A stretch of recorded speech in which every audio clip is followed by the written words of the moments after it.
the control of the WWE still firmly lies in the grasp of Vince McMahon, and he's said to be the most knowledgeable man backstage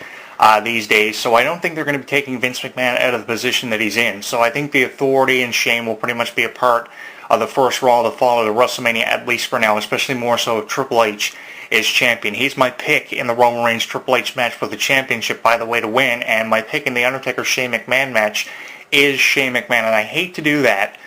for all the Undertaker fans out there, because I myself was an Undertaker fan for years. You know, when I was doing these video blogs on the dream match of The Undertaker versus Sting, the one person who I always gave the benefit of the doubt to was The Undertaker just as much as what I was Sting. And I would say, you know, The Undertaker probably would beat Sting to go out on top, or Sting would beat The Undertaker, of course, to retire his legacy. Both of them would retire in one final match.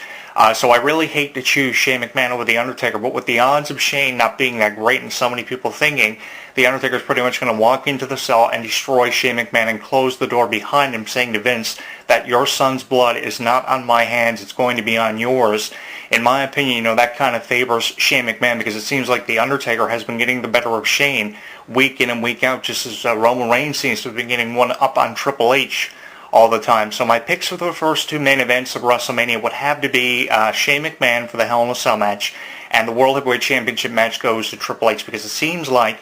the affairs, the brawls, and the altercations have been just one-sided. So for your two main events of WrestleMania, obviously, yeah, Triple H for the title match, and I'll go with Shane McMahon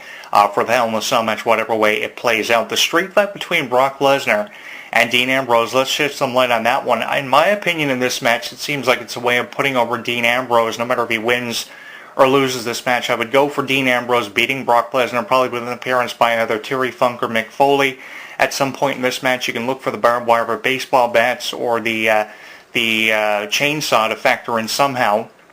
into this match, because they were gifts given to Dean Ambrose by Mick Foley and Terry Funk, and I think that they're really looking for a way to really put over Dean Ambrose. So my pick to win this match probably would be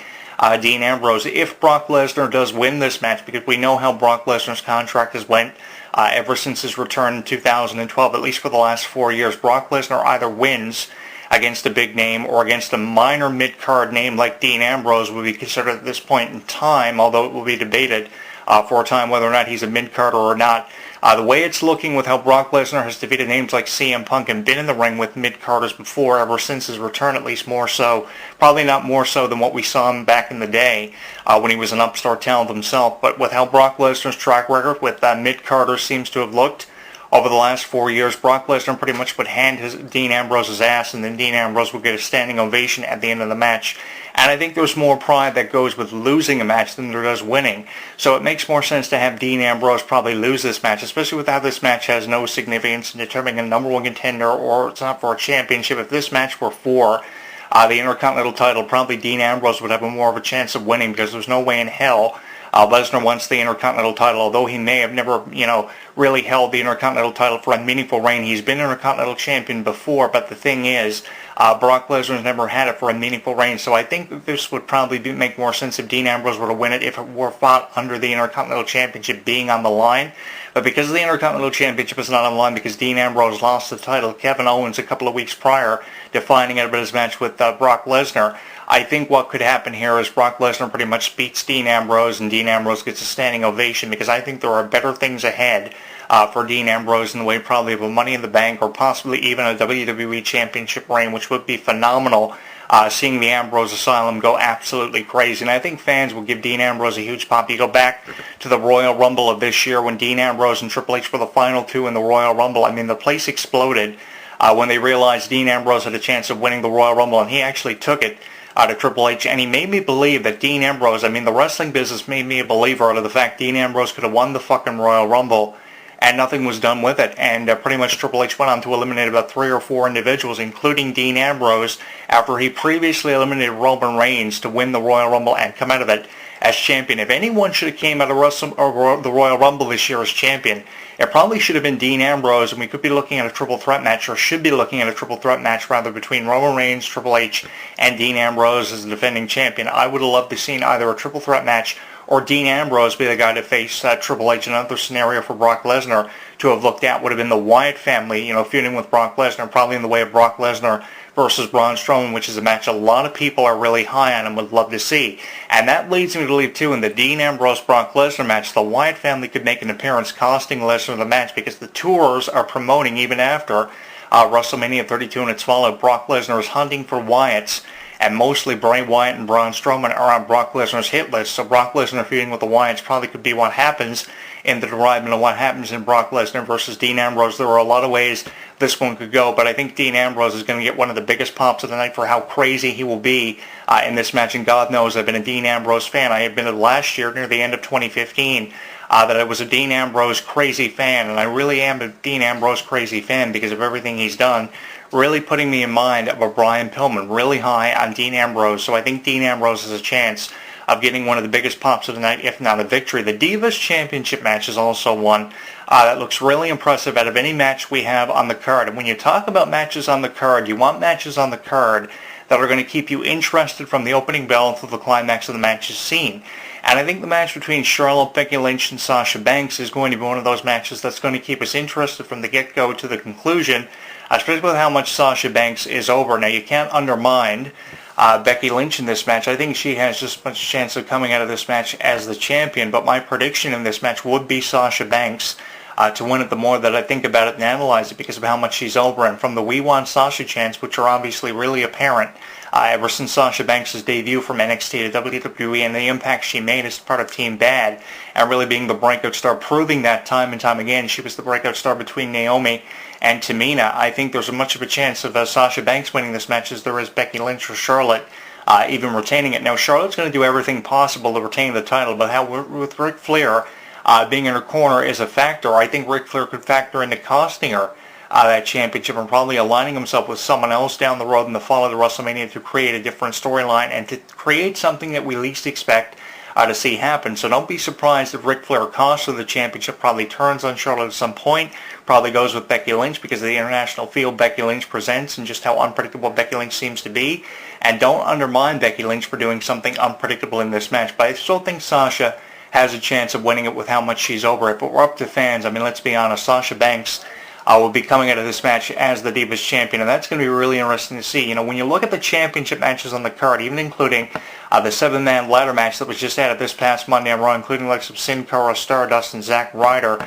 who it's beyond me why is even in a championship match because we haven't seen Zack Ryder taken seriously since at least 2013. But when you look at championship matches, even more so with the seven-man ladder match with Kevin Owens going in as defending champion against Sin Cara and Stardust, the best match on the card championship match-wise is obviously the Divas Championship match because psychology could be looking more finer than it is in this match. So my prediction in this match to go along with all the predictions I've made along with Brock Lesnar, Triple H, and Shane McMahon would obviously have to be someone like a Sasha Banks because of how much she is over, and I'm basing that off of the reaction of fans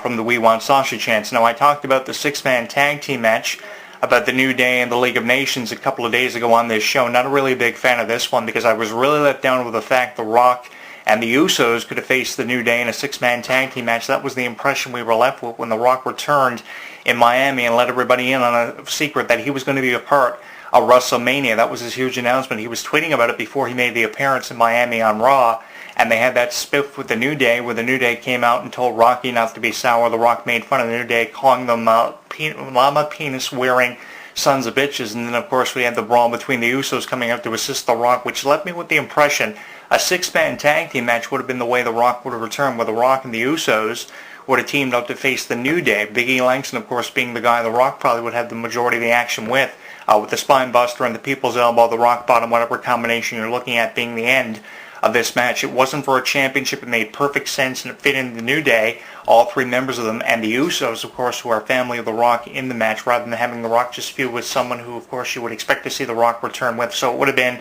a bit different, more so than seeing The Rock returning and being challenged by Brock Lesnar after Brock Lesnar was cost the Royal Rumble probably by The Rock. There were a lot of ways The Rock's appearance was being discussed, but more than likely what we're going to be seeing from The Rock this year is just The Rock coming out, cutting a promo against someone who's gotten on his nerves for years, and The Rock won't be in action, and pretty much will result in him giving the rock bottom or the people's elbow to somebody. But I was really let down with the fact that the New Day are facing the League of Nations in a feud that really makes no sense to me at all. If you want to put the League of Nations in a match with anybody at WrestleMania, it would probably have to be the Social Outcast, because that's who they've been feuding with in recent weeks. Obviously, the hype up for them feuding with the tag team champions. Why the tag team titles are not on the line at WrestleMania, it's beyond me. Maybe the tag team titles will be on the line in the fallout of WrestleMania, probably as early as the first Raw, because we will see a couple of championship matches when Shane takes control of the WWE if it happens, because they're going to have to do something to get over Raw under new management, and that would probably be the best way of doing it, having, say, the New Day losing the titles to the League of Nations. Why the titles haven't been on the line up to this point, I really don't know, but this match really lets me down, and that brings me to the Intercontinental Championship ladder match. 7 wrestlers are in this match. 7 wrestlers who you wouldn't expect to see Kevin Owens defending the Intercontinental title against. One that you can't forget about is the NXT superstar Sami Zayn, who I believe is one of the most over wrestlers from NXT of recency to make their debut on WWE. He was a big part of the Who's Got NXT mode on WWE 15 earlier this year, and I think because of how much he's over and the fan response he has gotten ever since his arrival from NXT to WWE, he has the biggest chance of winning this match. So don't be surprised if an up-and-comer Sami Zayn comes away from WrestleMania as Intercontinental Champion. That would also allow us to create different storylines and give more wrestlers more of an opportunity who have never been given a chance to hold something like the Intercontinental title. It would definitely prove that dreams do come true, and I know that saying's been said many times over the years, but I mean, stranger things have happened at WrestleMania, and with how the Intercontinental title has been known to change hands in these ladder matches over the last number of years at WrestleMania, for the better part of the last 5, it wouldn't surprise me if someone like a Sami Zayn came away from this match. He's obviously over, and because he's over so much, there's also the scenario of someone like Stardust or Zack Ryder surprising us all and winning the title. How about this scenario also, too? Sin Cara is Intercontinental Champion. Kalisto holds on to the United States title probably on the pre-show, and then we have the United States Championship being held by Kalisto and the IC title being held by Sin Cara, two of Mexico's brightest stars, and the Lucha Dragons holding respective titles of different divisions. That would create a lot of diversity and unpredictability for whatever division you're looking at, either the IC or US title divisions. It definitely changes things up from seeing people like Del Rio and Kevin Owens calling it KO Mania as the Intercontinental Champion. I really appreciate the 7-man ladder match and what it's doing, but, I'm not so much a fan of it because of just how, it doesn't seem really significant on the WrestleMania card. If anything, it's